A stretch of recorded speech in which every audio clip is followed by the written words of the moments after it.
है, ठीक है, वो इस क्वेश्चन का आंसर कर भी पाएगा अच्छे से। एक स्ट्रेटेजिक वे में पढ़ा रहा हूं आपको। इसका आंसर मैं छुपा दे रहा हूं क्योंकि मैं चाहता हूं कि इस क्वेश्चन का आंसर हर बच्चा जो है कमेंट बॉक्स में करे, हर बच्चा कमेंट बॉक्स में करे। यहां पर मैं चैट रेट जो है आप लोगों का 650 का चल रहा है, वापस से इसको 2500 क्रॉस करवाना है आप सभी लोगों ने। एक एक बच्चा आंसर करेगा इसका, और तारीख अगर याद आ रही है तो तारीख भी याद कर बता दो, और किसने इसको लॉन्च किया था। भाई ये एग्जाम में पूछा हुआ है, बी जो आपकी हुई थी ना, बी टेट होती थी पहले, ठीक है, उसमें आया था ये क्वेश्चन, कम्युनिटी डेवलपमेंट प्रोग्राम कब स्टार्ट हुआ था। हो सकता है वहां से उठा के क्वेश्चन पूछ ले आपसे, ठीक है। किसने स्टार्ट किया था ये भी बता दीजिएगा। 2500 से ज़्यादा लाइक्स हो चुके हैं, 2700 से ज़्यादा लोग देख रहे हैं। जल्दी जल्दी से आप लोग आगे बढ़ाते रहेंगे, और सेशन को जहां शेयर कर सकते हो शेयर भी जरूर करते रहना है आप सभी लोगों ने, ठीक है। अब देखिए फ्रेंड्स, अगर मैं बात करूं यहाँ पर मैं भारत में सामुदायिक विकास कार्यक्रम, आप लोगों ने आंसर कर दिया होगा। ध्वनि के मापन की इकाई, और ये मैं इसलिए बोल रहा हूँ क्योंकि आप लोगों ने पढ़ाया, आप अभी पढ़ाया आपको, आप लोग आंसर करोगे जल्दी से। ध्वनि के मापन की इकाई को क्या कहा जाता है, ध्वनि को किस में मापा जाता है, ठीक है। ध्वनि मतलब आवाज को वोल्ट में, वॉट में, एम्पियर में, ठीक है, एक से अधिक या एक में भी नहीं, ठीक है। जल्दी जल्दी से बताइए आप सभी लोग, इस पर्टिकुलर क्वेश्चन का आंसर क्या होगा आपका। ओके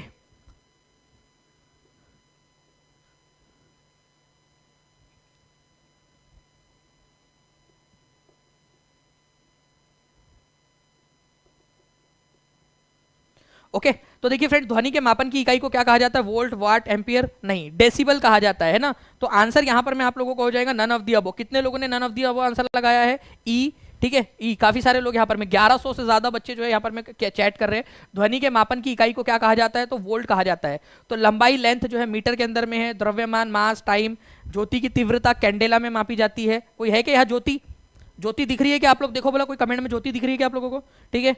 तो उसकी तीव्रता को कैंडेला में मापा जाता है। उसके बाद में जो है फ्रेंड्स, एम्पियर आप लोगों का दिया है, आपका एम्पियर ये करंट का है, करंट मापने का यूनिट है, करंट, ओके। उसके बाद में अगर आप लोगों को वैट बोल दिया जाए फ्रेंड्स, तो ये पावर मापता है, पावर, शक्ति, पावर शक्ति, ठीक है। उसके बाद में जो वोल्ट है आप लोगों का फ्रेंड्स, वो किस चीज को मापता है ये भी आप लोग बता देंगे मुझे, कि वोल्ट पोटेंशियल डिफरेंस को मापता है, वोल्ट। ये याद रखना है आप सभी लोगों ने, पोटेंशियल डिफरेंस, जिसकी वजह से करंट फ्लो होता है, ओके। अब यहां पर मैं आप लोगों से बोला है इंटेंसिटी ऑफ साउंड। देखिए यहां पर मैं इंटेंसिटी ऑफ साउंड, ठीक है, ध्वनि की तीव्रता वो मापी जाती है आप लोगों की डेसिबल के अंदर में, डेसिबल, ओके। ये याद रखना है आप लोगों ने। थोड़ा सा छुटकू को मैं एक बार यहां पर मैं लेकर आना चाहूंगा। छुटकू जी थोड़ा सा एक बार कुछ कर सकते हो क्या आप मेरे बच्चों का, थोड़ा एक आध दो क्वेश्चन ऐसे निकालो यार जिसमें मतलब क्वेश्चन आ जाए, उनकी थोड़ी प्रैक्टिस भी हो जाए, ठीक है। What is the unit of work and energy, लो भाई साहब, ठीक है, ये भाई भी अपने अलग टशन के अंदर में लो। वर्क एंड एनर्जी का क्या है बताओ, वर्क एंड एनर्जी का यूनिट क्या है। ये बोलता भाई मैं थोड़ा सा टफ क्वेश्चन पूछूंगा, बताओ वर्क एंड एनर्जी का।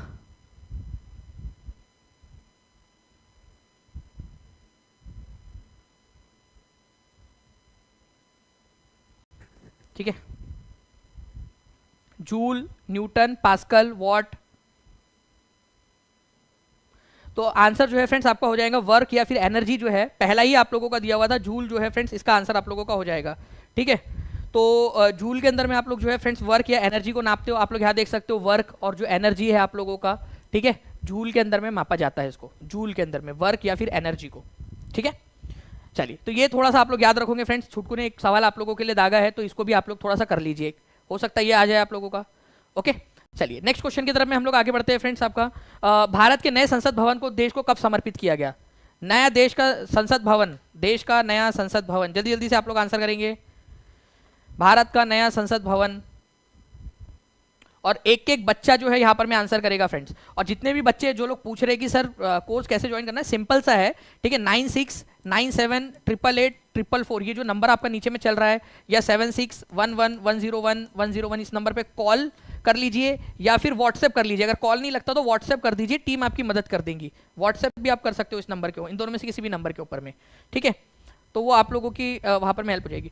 तो भारत के संसद भवन को किस समर्पित कब किया गया, तो ये याद रखना है। देखिए भारत के नए संसद भवन से रिलेटेड सवाल कई सारे आ रहे हैं। तो भारत के नए संसद भवन का आर्किटेक्ट कौन है, आप लोग लिखिए जल्दी से। थोड़ा सा मैं आपको जूम कर देता हूं आप लोगों के लिए, मैं चाहता हूं आप लोग लिखिए इसको। मैं बता सकता हूं बट मैं चाहता हूं मेरे बच्चे खुद लिखे यहां पर में। जल्दी लिखो आर्किटेक्ट, चीफ आर्किटेक्ट कौन था? ये क्वेश्चन टीआरई 1 में आया था, हो सकता है रिपीट हो जाए। हर बच्चा लिखेगा जल्दी से, सभी लोग लिखे जल्दी जल्दी से, क्या था कमेंट में लिखो, ठीक है? विमल पटेल। अब देखिए यहां पर में फ्रेंड्स, पार्लियामेंट की बिल्डिंग जो बनाई गई नई वाली बिल्डिंग, उस प्रोजेक्ट का नाम क्या था? ये क्वेश्चन आगे बनने वाला है। उस प्रोजेक्ट का नाम था सेंट्रल विस्टा प्रोजेक्ट। लिखो लिखो सेंट्रल विस्टा प्रोजेक्ट। ये क्वेश्चन आने वाला है नेक्स्ट एग्जाम के अंदर में आप लोगों का। सेंट्रल विस्टा प्रोजेक्ट, हर कोई बच्चा लिखेगा सेंट्रल विस्टा प्रोजेक्ट, ठीक है? तो नई पार्लियामेंट जो हमारी बनी, ओके, सेंट्रल विस्टा प्रोजेक्ट के तहत इसको 28 मई 2023 को देश को समर्पित कर दिया प्रधानमंत्री नरेंद्र मोदी ने। देश को दे दिया कि भाई आप देश की संपत्ति है ये, ठीक है? इसमें लोकसभा में कितनी सीटें हैं, राज्यसभा में कितनी सीटें हैं? देखिए लोकसभा, राज्यसभा याद रखना है आप लोगों ने। लोकसभा में 888 है, ठीक है? और राज्यसभा में ना कुछ भी नहीं करना है आपने, ये 8 को नीचे ले लो, 3 4, ठीक है? 384। सिंपल, फिर से करके बताओ आप लोगों को, देखो कैसे याद करना है। लोकसभा की आपको याद हो गई, और हर बच्चा लिख के बताएगा मेरे को अभी सीटों की संख्या, ठीक है? और टोटल संख्या भी आप लोग कैलकुलेट करके बताएंगे मुझे। 888 है, ठीक है? बीच में 8 को उतार दो, ठीक है? 3 4 कर दिया, बस राज्यसभा की सीट बन गई आप लोगों की। अब आप लोग मेरे को टोटल भी बता दीजिए कितनी है। सभी लोग पसंद आया, बढ़िया से आपको याद हो गई सीटें। अब मान लो पूछ लिया जाए तो आप लोग जो है आराम से कर दोगे इसको। बताओ टोटल कितनी सीटें हैं, टोटल, क्योंकि टोटल भी क्वेश्चन पूछा गया है आप लोगों से, ओके? जो लोकसभा है उसको पीकॉक थीम में बनाया गया है, मोर वाले थीम के अंदर में। जो राज्यसभा उसको कमल के थीम में बनाया गया, लोटस थीम के अंदर में। जो हमारा नया वाला पार्लियामेंट है अभी, ठीक है, उसका नाम क्या कर दिया गया है, ये भी क्वेश्चन। जो पुराना पार्लियामेंट था उसका नाम, उस बिल्डिंग का नाम क्या कर दिया गया है, ये भी क्वेश्चन बन सकता है आप लोगों का, है ना? अरे बन सकता कि नहीं बन सकता आपका? ओल्ड पार्लियामेंट या पुरानी संसद भवन है, उसका नाम क्या कर दिया गया है? तो पुरानी वाली जो बिल्डिंग है, ओल्ड बिल्डिंग, उसका नाम कर दिया गया है संविधान सदन। संविधान, ठीक है? संविधान सदन नाम कर दिया गया है उसका, संविधान सदन। प्लीज इसको भी याद रखिए आप सभी लोग, लिखो हर कोई बच्चा। पुरानी वाली बिल्डिंग का नाम संविधान सदन कर दिया गया है, ठीक है? तो कुछ चीजें हैं जो हमने पढ़ी आज, तो उसको जल्दी से रिवाइज करते हैं। हमने क्या क्या पढ़ा? हमने देखा कि हमारी जो नई वाली पार्लियामेंट है उसके आर्किटेक्ट है विमल पटेल। उसका प्रोजेक्ट का नाम फिर से लिख दीजिए आप लोग ताकि रिवीजन हो जाए। देश के प्रधानमंत्री ने 28 मई 28 मई 2023 को जो है इसको देश को समर्पित कर दिया, ठीक है? और लोकसभा के अंदर में कितनी सीटें, राज्यसभा में कितनी सीटें, और टोटल कितनी सीटें हैं, ये भी आप लोग लिख देंगे, ठीक है? टोटल, तो टोटल जो है फ्रेंड्स आप लोगों को याद रखना है कि 1272 हो जाता है आप लोगों का। 1272, 1272 सीटें हैं टोटल, ये याद रखना है आपने। क्वेश्चन आ जाए कितने लोगों ने लिखा था देखना पड़ेगा यहाँ पर। मैं 1272 कितने लोगों ने लिखा है, 1272, ठीक है? संविधान सदन जो है ये भी याद रखेंगे आप सभी लोग, ओल्ड पार्लियामेंट का। अब एक क्वेश्चन आपका, भारत का चंद्रयान 3 चंद्रमा की सतह पर कब उतरा था, ठीक है? चंद्रयान 3 चंद्रमा। और आपको मैं बता दूं, बड़ी खुशी की बात है, टीचिंग परीक्षा, ठीक है, जो आपका अपना चैनल है, आप जिस चैनल पे ये वीडियो देख रहे हैं, आपके अपने चैनल ने उसका लाइव प्रसारण किया था चंद्रमा के ऊपर में। 6:04 पे वो लैंड करा था और लाइव प्रसारण हो रहा था। आप में से कई सारे लोग होंगे जो साथ में देख रहे होंगे मेरे, ठीक है? हम लाइव उसको टेलीकास्ट कर रहे थे टीचिंग परीक्षा के यूट्यूब चैनल पर, ठीक है? जल्दी जल्दी से बताइए इसका आंसर क्या होगा आपका। तो देखिए फ्रेंड्स, अगर मैं बात करूं आपसे, चंद्रयान 3 चंद्रमा की सतह पर कब उतरा था, और इसको पूरा का पूरा देखिए दानिश सर ने पढ़ाया हुआ है। ये पहली ही रिवीजन क्लास थी जिसमें मैंने करवा दिया था, आज भी आप लोग जाकर देख सकते हो ऐप के ऊपर में। चंद्रयान 3, ठीक है, ये कब लैंड हुआ था, इसको प्रक्षेपित कब किया गया था? 14 अप्रैल आपका 14 जुलाई को, 14 जुलाई 2023 को, ठीक है? 14 जुलाई 2023 को। ये 23 अगस्त, ठीक है, 2023 को जो है चंद्रमा की सतह पर उतरा। ये पढ़ाया था कि नहीं पढ़ाया था आपको? जो क्वेश्चन ये पूछा गया, आप देखिए खुद, पढ़ाया हुआ क्वेश्चन आया है डायरेक्टली, जो पढ़ाया था आपको। 23 अगस्त 2023 को चंद्रमा की सतह पर उतरा ये, ठीक है? ये याद रखना है आप सभी लोगों ने, ओके? भारत चंद्रमा के कौन से ध्रुव पर उतरा, उत्तरी ध्रुव पर या दक्षिणी ध्रुव पर? दक्षिणी ध्रुव के ऊपर में, ठीक है? उसके बाद में जो है फ्रेंड्स आपको कुछ चीजें मैंने बताया था कि भारत जो है वो चौथा देश बन गया है आप लोगों का। भारत जो है वो चौथा देश बन गया आफ्टर जो है आपके चाइना, आप यूएसए, चाइना और रशिया के बाद में चौथा देश बन गया जिसने सॉफ्ट लैंडिंग की है उसके ऊपर। सॉफ्ट लैंडिंग का मतलब होता है ऐसे आराम से टुपुक जाके बैठे अपन, ऐसा नहीं कि फेंक दिया और टुपुक टुपुक टुपुक टुपुक करके वो हो गया, नहीं, सॉफ्ट लैंडिंग की है उसके ऊपर में। तो 23 अगस्त 2023 को, ओके? अच्छा, अगस्त जो है 23 अगस्त को हर साल क्या मनाया जाएगा जिस दिन हमने ये उतारा? ठीक है, ये जो है फ्रेंड्स आप लोगों का मनाया जाएगा, ठीक है, अंतरिक्ष दिवस, राष्ट्रीय अंतरिक्ष दिवस, राष्ट्रीय अंतरिक्ष दिवस, अंतरिक्ष दिवस के रूप में मनाया जाएगा। ये लिखिए आप लोग, नेशनल जो है यहाँ पर मैं आपका स्पेस डे कब मनाया जाएगा, अंतरिक्ष दिवस कब मनाया जाएगा, 23 अगस्त 2023 को हर साल मनाया जाएगा। ये भी याद रखना है आप लोगों ने।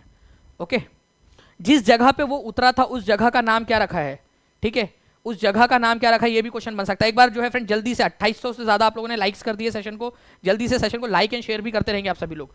ओके चलिए, इस क्वेश्चन का आंसर आप लोग करोगे। इस क्वेश्चन का आंसर अभी पढ़ाया मैंने, और मैं हमेशा ऐसे ही पढ़ाऊंगा आप लोगों को कि जिसमें आप लोगों की प्रैक्टिस हो। ठीक है, बताइए इस क्वेश्चन का आंसर क्या होगा। हर कोई बच्चा जल्दी से इसका आंसर कमेंट में करेगा। ठीक है, जल्दी से कीजिए। पुराने वाले पार्लियामेंट भवन का नाम क्या रखा गया है, पुराने ओल्ड पार्लियामेंट हाउस का नाम बदलकर क्या रख दिया गया है। ये क्वेश्चन आगे में पूछे जाने की संभावना है। ठीक है, चलिए आगे बढ़े हम लोग जल्दी से हमारे। अब यहां पर मैं, ठीक है, इसका आंसर आप लोगों ने कर दिया होगा ऐसा मेरे को उम्मीद है, और नहीं किया है तो जल्दी जल्दी से कर दीजिए, कमेंट के अंदर में देख लीजिए, और सभी लोग एक दूसरे को सपोर्ट भी कीजिए। ठीक है, एक दूसरे के कमेंट्स को लाइक करते रहिए ताकि वो लोग भी मोटिवेट होकर और ज्यादा जो है आंसर्स करें। नाउ फ्रेंड्स, ये क्वेश्चन था motto of G20 in India. Bharat में G20 का ध्येय वाक्य क्या था। ध्येय वाक्य जल्दी से बताएंगे आप सभी लोग, ध्येय वाक्य क्या था G20 के अंदर में।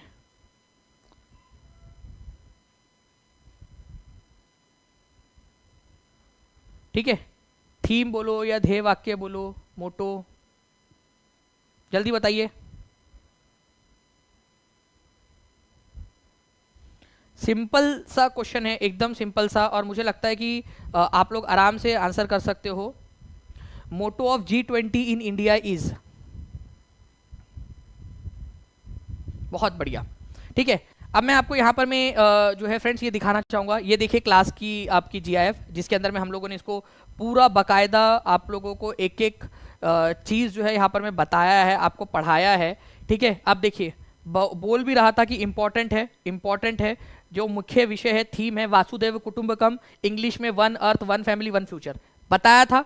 हिंदी में वासुदेव कुटुंबकम लिखा है और one earth one family one future English में लिखा है। इंपॉर्टेंट था आप लोगों के लिए, अभी भी क्लास रखी है, आप ऐप पर जाके देख सकते हो।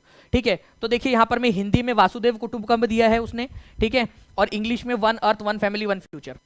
कुछ बच्चे बोलते सर आप ही ने तो जो है वो पेपर लीक नहीं करवा दिया था। भाई ये उनके पेपर बनाने के भी पहले पढ़ा चुका था मैं। ठीक है, तो इसी वजह से मैंने लीक नहीं कराया, शायद हो सकता उन्होंने हमसे लीक कर लिया हो करके। ओके, तो one earth one family one future वासुदेव कुटुंबकम जो था एग्जैक्टली वही आया। वासुदेव कुटुंबकम हिंदी में, one earth one family one future English के अंदर में, जबकि वो दे सकते थे हिंदी और इंग्लिश दोनों में सेम। ठीक है, और ये पढ़ाने के पीछे का मकसद क्या था आपका, क्योंकि फ्रेंड्स ऑलरेडी आप लोगों को देखिए पूरा का पूरा बढ़ाया है इसमें आपका। ठीक है, आप देख सकते हो कि एक पृथ्वी एक परिवार एक विषय। ये देखिए यहाँ पर मैं जो है ना इंग्लिश में दिया था one earth one family one future, TRE 2 का क्वेश्चन है ये, TRE 2 का, ये TRE 2 का। ठीक है, आप देखेंगे यहाँ पर मैं, यहाँ one earth one family one future या एक भारत एक पृथ्वी एक परिवार एक भविष्य दिया है यहाँ पर मैं। ओके, लेकिन यहाँ पर मैं जब मैंने बताया भाई कि यार वासुदेव कुटुंबकम हिंदी में और इसमें इंग्लिश में होना चाहिए, तो उन लोगों ने बदल दिया यार, क्वेश्चन ही बदल दिया उन्होंने भी वो हमारी चीटिंग कर ली। वासुदेव कुटुंबकम और one earth one family one future कर लिया, चीटर हो गए BPSC वाले लोग। कोई बात नहीं बेटा, ठीक है। इसके अलावा जो है फ्रेंड्स ये हमने देखा था कोमोरोस के जो राष्ट्रपति है अजाली असोमानी, वो अफ्रीकी संघ के भी अध्यक्ष है। उन्हीं को हम लोगों ने जो है वो 21वें नंबर का जो देश बनाया है, ठीक है, जो मेंबर बनाया है वो अफ्रीकन यूनियन है, अफ्रीका संघ, उसके अध्यक्ष है अजाली असोमानी। वो कौन से देश के राष्ट्रपति है, अफ्रीका में एक बहुत सारे देश है अफ्रीका में, तो अफ्रीका में से कोमोरोस देश के जो है वो ये राष्ट्रपति है। 55 देशों का समूह है अफ्रीका संघ, 55 में से एक देश है कोमोरोस, उसके राष्ट्रपति अजाली असोमानी, वो अफ्रीका संघ के भी अध्यक्ष है। ठीक है, ये याद रखना है आप सभी लोगों ने, अफ्रीका संघ के भी वो अध्यक्ष है। ठीक है, चलिए आगे बढ़ते हैं फ्रेंड्स। हम लोग यहाँ पर में हमारे और भी बहुत सारे क्वेश्चंस है जिसको हम लोग यहाँ पर में देखेंगे। बताइए मंगलयान कौन से जो है इसके पीछे में छपा हुआ है। ठीक है, मंगलयान कौन से नोट के पीछे में। अच्छा एक काम करो आप लोग ना, जितने भी नोट आपके पास में अभी रखे हुए होंगे ना, जेब में निकाल के देखो कौन से नोट के पीछे में क्या क्या छपा हुआ है। भारत में कौन से नोट के पीछे में किस चित्र को बनाया गया है।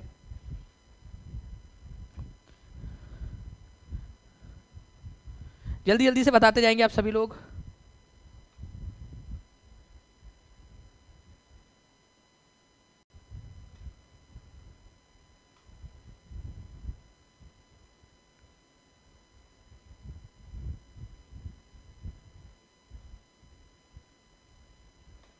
कौन सी चीज के पीछे में क्या बनाया गया है ये बताइए,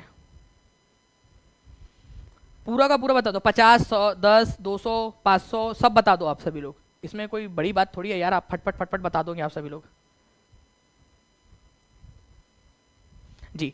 तो 2000 का जो नोट है फ्रेंड्स, इसके पीछे में आप लोगों का मंगलयान बना हुआ है। फोटो दिखा देता हूँ आप लोगों को मैं, ठीक है। ये देखिए 2000 का नोट, वैसे तो काफ़ी लंबा समय हो गया यार देखे नहीं इसको, बंद भी हो गया ये चलन से, और उससे पहले से ही दिखना बंद हो गया था, ठीक है। मुझे लग रहा था मैं ही गरीब हो गया करके, बट मेरे को बाद में पता चला यार कि आरबीआई ने ही उसको कम कर दिया है सर्कुलेशन में। चलिए फ्रेंड्स, यहाँ पर मैं 2000 रुपये के नोट के ऊपर में मंगलयान छपा हुआ था।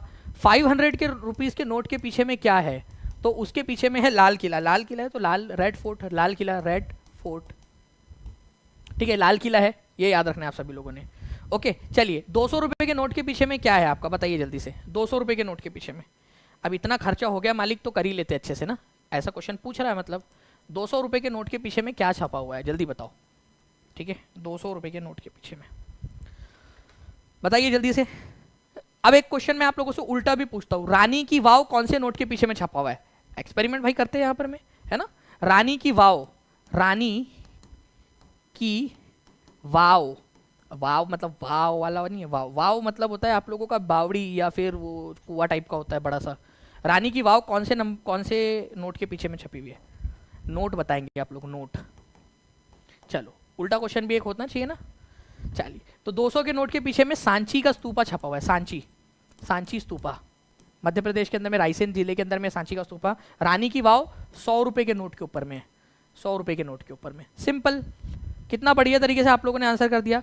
अच्छा ये बताइए आप सभी लोग फ्रेंड्स, यहाँ पर में हम्पी का जो है आपका, ठीक है, हम्पी के जो पत्थर की मूर्ति है, हम्पी रथ, हम्पी का रथ, वो कितने रुपए के नोट के पीछे छपा हुआ है? 50 रुपए के, हम्पी का जो रथ है ना, ठीक है, वो आपका। उसके बाद में जो है फ्रेंड्स आप लोगों का सूर्य मंदिर जो है, कोणार्क का सूर्य मंदिर कौन से रुपए के नोट के पीछे छपा हुआ है?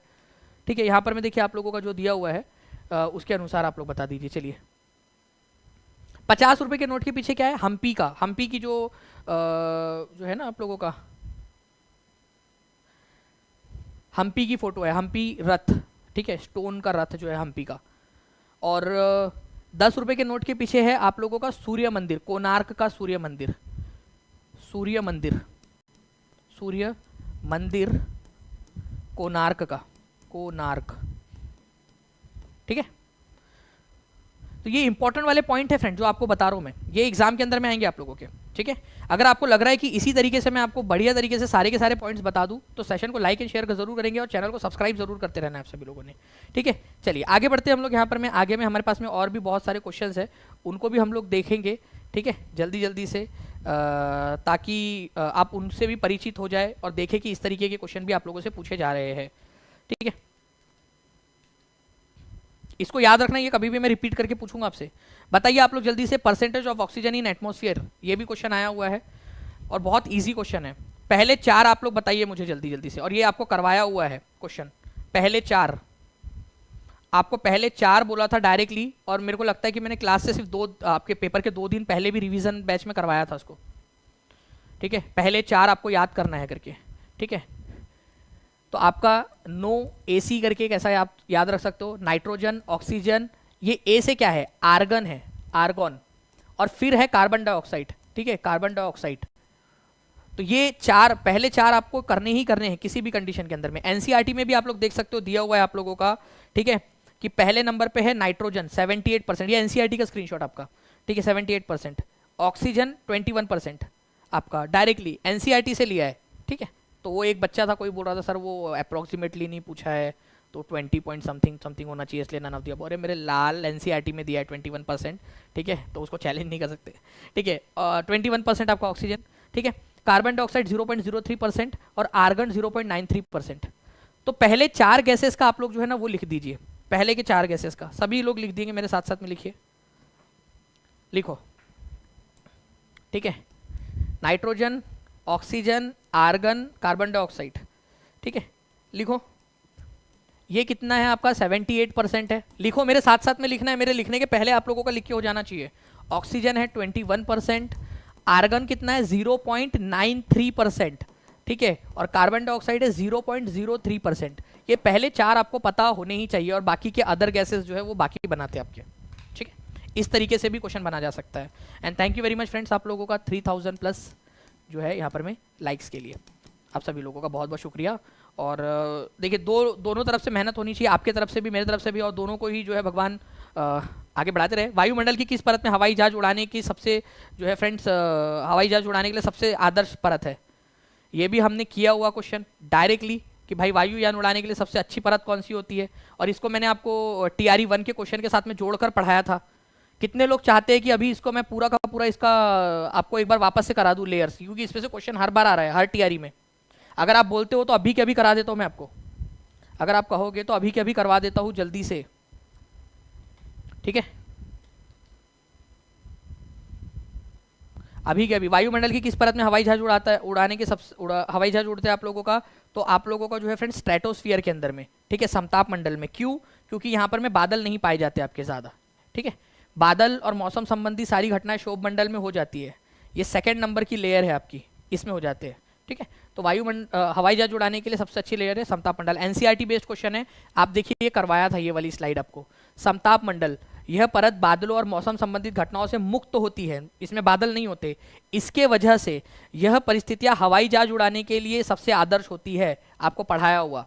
ठीक है, एरोप्लेन उड़ाने के लिए सबसे आइडियल लेयर है एरोप्लेन उड़ाने के लिए। डायरेक्ट क्वेश्चन आपका, stratosphere has ideal condition for flying aeroplane. देखिए क्वेश्चन आपको जो करवाया था मैंने, ठीक है, क्यों है वो? क्योंकि उसमें आपका क्लाउड्स नहीं होते, बादल और मौसम संबंधी घटनाओं से मुक्त होती है। ठीक है, इसी वजह से ये क्वेश्चन आप लोगों को करवाया था, ताकि आप लोग कर लीजिए। एक और क्वेश्चन आप लोगों के लिए, ठीक है, आप लोग देखिए फ्रेंड्स, ये NCERT में पूरा दिया हुआ है आपका। आप लोग देखिए BPSC TRE 1 का क्वेश्चन, इसका आंसर कीजिए आप सभी लोग। मैं चाहता हूँ हर एक बच्चा जल्दी से आंसर करे इसका।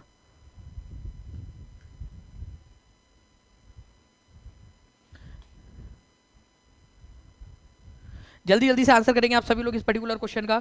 और मैं कल आप लोगों को जो है फ्रेंड्स, आप लोगों ने कहा था वो जो सोप का बाय प्रोडक्ट है और ये सारी जो चीज़ें थी ना, उसका कुल क्वेश्चन कराने वाला हूँ मैं कल 1 बजे। तो हर कोई बच्चा कल 1 बजे डॉट आ जाएगा यहाँ पर में। जल्दी जल्दी से आप सभी लोग जो है आंसर कीजिए इसका।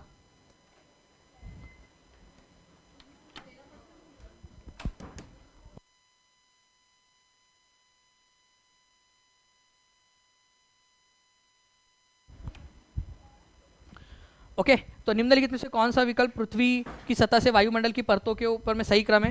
तो अगर हम लोग बात करेंगे फ्रेंड, तो सबसे पहले आता है आप लोगों का शोभ मंडल, ठीक है, समताप मंडल आता है आपका, फिर आता है मध्य मंडल, फिर ताप मंडल और बहिर्मंडल आपका। देखिए ट्रोपोस्फियर सबसे पहला, जहां पर में मौसम संबंधी सारी घटनाएं होती है।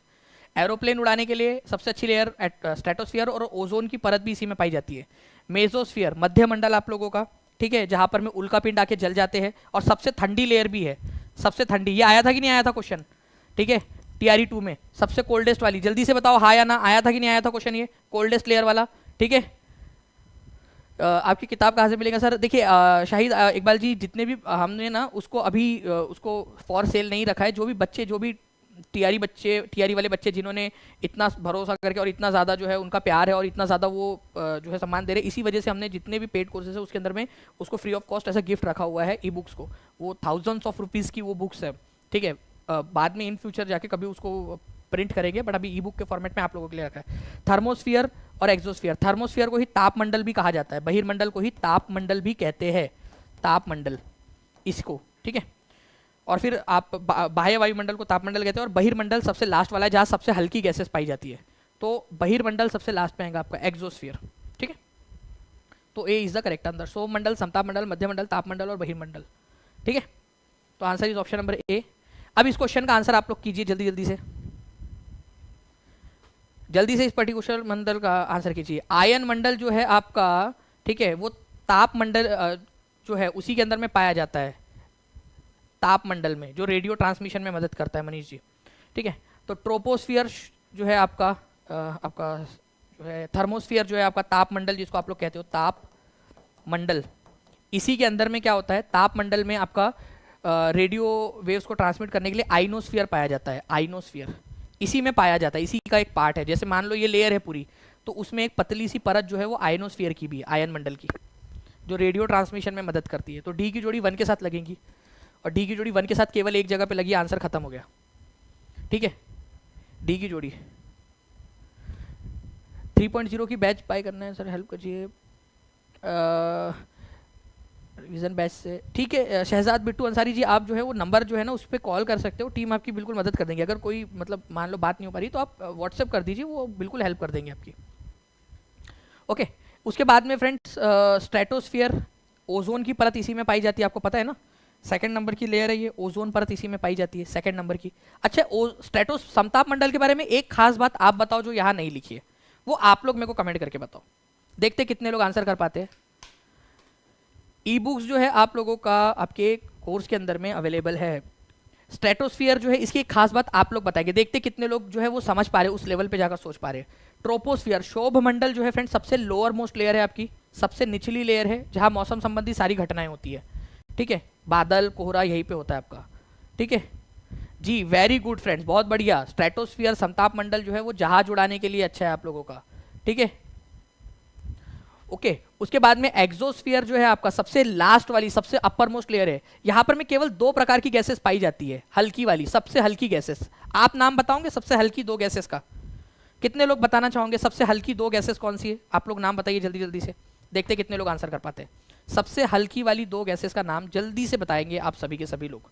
और कल जो है फ्रेंड्स मैं आपको बता दूं कि मैं आप सभी लोगों के लिए, ठीक है, जो आप लोगों का जो हमने देखा था ना साइंस के अंदर में, जो आपके कंसेप्चुअल क्वेश्चन पूछे थे, ठीक है, उनको एक्स्ट्रापोलेट करके, मतलब उसके आगे पीछे वाले जो क्वेश्चन बन सकते हैं वो बताने वाला हूँ।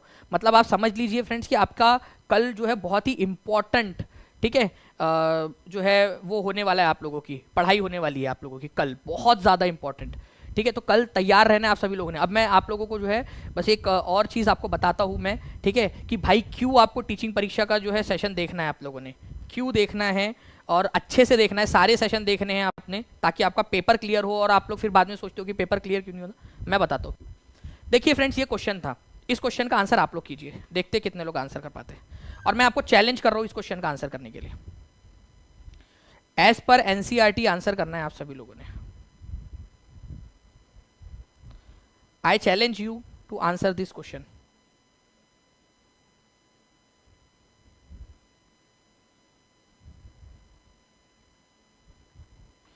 पोल भी दे रहा हूं, ठीक है, आंसर करो।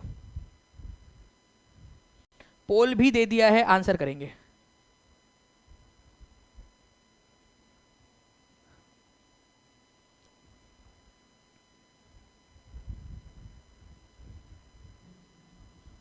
अच्छा कल फ्राइडे, चलो कोई बात नहीं, परसों के दिन कर लेंगे हम लोग उसको। ठीक है ठीक है, तो आंसर जो है फ्रेंड्स इस पर्टिकुलर क्वेश्चन का क्या हो जाएगा जल्दी से बताइए आप लोग। तो मैक्सिमम लोग जो है फ्रेंड्स ए आंसर लगा रहे हैं, 70% लोगों ने आंसर लगाया है प्रयागराज। अब मेरे को एक बात बताओ, ठीक है, ध्यान से सुनो आप लोग, ठीक है, ये है एनसीईआरटी, कौन सी एनसीईआरटी है? स्टैंडर्ड 8 की ज्योग्राफी की। ध्यान से नैनो को बड़ा करके आप देखिए, यहाँ पर में कौन सी एनसीईआरटी है? ये स्टैंडर्ड 8 की एनसीईआरटी है। कोई बात नहीं, आपको इधर दिखा देता हूँ, ये देखिए आपका एनसीईआरटी, ठीक है, आप देख सकते हो, आप खुद भी वेरीफाई कर सकते हो। ओके, एनसीईआरटी, कई सारे बड़े शहर है इसके अंदर में, इलाहाबाद जिसको प्रयागराज बोलते हैं आज आप लोग, Kanpur, Varanasi, Lucknow, Patna, Kolkata, all with the population of more than 10 lakh are located along the river Ganga. लीजिए, हुगली नदी को उसने गंगा माना है, हुगली नदी को उसने गंगा माना है, एनसीईआरटी का पॉइंट है। ठीक है, एनसीईआरटी का पॉइंट है, उसने मतलब वो जो कटी गंगा जिसको हुगली नदी बोलते हैं उसको गंगा ही माना है उसने। और ये एनसीईआरटी है, ठीक है, Allahabad, Kanpur, Varanasi, Lucknow, Patna, Kolkata, all with the population of more than 10 lakhs are located along the river Ganga. लीजिए, अब हम क्या करें यहाँ पर में, तो हुगली नदी को उसने गंगा ही माना है, क्योंकि मैं बताता हूँ क्या होता है। यहाँ से ना फरुखा नाम की जगह है जहाँ से ये गंगा नदी 2 भाग में टूट जाती है। ठीक है, 2 भाग में टूट जाती है, एक चली जाती है बांग्लादेश में, पद्मा के नाम से, और एक यहाँ से जो है फ्रेंड्स नीचे में हुगली के नाम से आती है। तो हुगली नदी के किनारे पे बसा हुआ है कलकत्ता। तो उसने एनसीईआरटी के अंदर में, ठीक है, आप देखोगे यहाँ पर में भोपाल तो चलो गया, एलिमिनेट हो गया, तो यहाँ आंसर उपयुक्त में से एक से अधिक होगा एज पर एनसीईआरटी, क्योंकि मैं एनसीईआरटी का प्रूफ दिखा रहा हूँ आपको, ठीक है। ओके, तो आप लोग एनसीईआरटी के अनुसार आप देखिए, अब अगर वो लोग आंसर की देते तो हमको समझ में आता कि वो लोग क्या देते हैं यहाँ पर में। ओके, आप आंसर की देते तो उससे समझ में आता कि क्या उन्होंने किया हुआ है। तो यहाँ पर मैं फ्रेंड्स देखिए आप लोगों का जो है आंसर आपको इसलिए करना है, इसीलिए आप लोगों से कह रहा हूँ, हर एक बच्चे से कह रहा हूँ कि अगर आप चाहते हो कि मैं आपको एनसीईआरटी से, क्योंकि ये अब मान लो उन्होंने अगर आंसर डी मान लिया, आप लोग जो है ए लगा के आओगे, तो आपको क्या लगता है, आपको पढ़ाना चाहिए कि नहीं पढ़ाना चाहिए? जल्दी से बताइए यहाँ पर में, ठीक है, जल्दी से बताइए। लखनऊ भी सर गंगा नदी के किनारे नहीं है, ठीक है मनीष जी, लखनऊ जो है वो आपका गंगा नदी के किनारे नहीं है, वो गोमती नदी के किनारे पर है, ठीक है। चलिए, आई थिंक यहाँ पर मैं फॉर्म जो है, देखिए फ्रेंड्स एक फॉर्म आप लोगों के लिए डाला है, ठीक है। इस फॉर्म को आपको क्या करना है, ठीक है, इस फॉर्म को आप लोगों ने फिल कर लेना है हर एक बच्चा, और मैं आपको पिन भी कर दे रहा हूँ इस मैसेज को, ठीक है। यहाँ पर में जो है फ्रेंड्स आपको इंपॉर्टेंट जो इमेजेस है, ठीक है, वो आपको मिलेंगी। ये मैसेज आपको अभी टेलीग्राम पे भी मिल जाएगा, ठीक है, टेलीग्राम टीचिंग परीक्षा के ऊपर में, और हर जगह पे जो भी इंपॉर्टेंट इमेजेस होती है, जैसे कि मान लीजिए कोई इंपॉर्टेंट इन्फोग्राफिक्स है, जैसे ये है आपका, इसके ऊपर में, या फिर ये है आप लोगों का, या कोई भी है जो इन्फोग्राफिक्स हमें लगेगा कि आप लोगों तक पहुंचानी है, या कोई इंपॉर्टेंट इन्फॉर्मेशन आप तक पहुंचानी है, तो वो आपको जो है फ्रेंड्स इसके माध्यम से पहुंचाई जाएंगी आप लोगों की। ओके, तो ये याद रखेंगे आप सभी लोग। आपको एक फॉर्म आया है, उस फॉर्म को सभी लोग फिल कर दीजिए, ठीक है। ओके,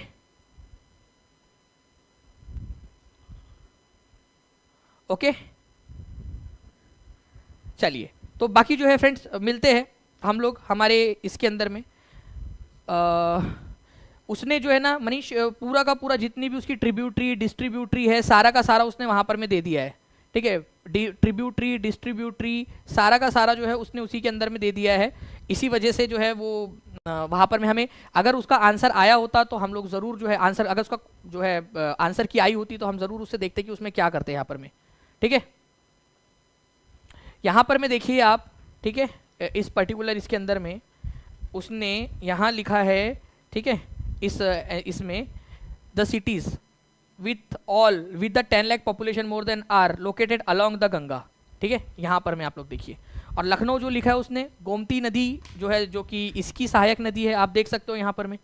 ओके, इसको देखिए आप लोग, ये गोमती नदी, ठीक है, इसके किनारे पे बसा हुआ है आप लोगों का लखनऊ, वो फाइनली जाकर जो है गंगा में मिलती, तो पूरा का पूरा उसने एनसीईआरटी ने गंगा मान लिया उसको। ओके, चलिए